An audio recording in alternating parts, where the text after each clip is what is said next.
Teraz vám chcem ukázať výmenu reťaze na vretenovej kosačke Atko 20, 24 a 30.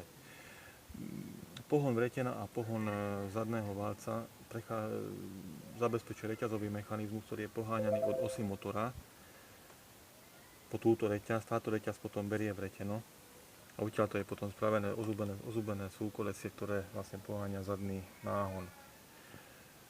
Reťaz, stane sa, že sa niekedy pretrhne, treba to vymeniť. Používam reťaz značky ČZ, tu je presne rozmer.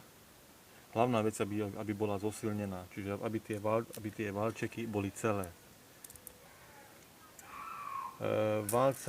Reťaz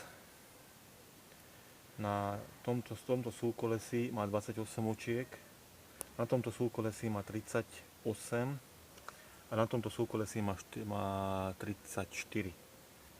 Pohon od motora po toto ozubené koleso zabezpečuje reťaz, ktorá má 42 až 43 zubov. Závisí od toho, ako je nastavené toto šponovacie koliesko. Ukážem vám, ako sa vlastne zakladá tá reťaz na tomto stroji.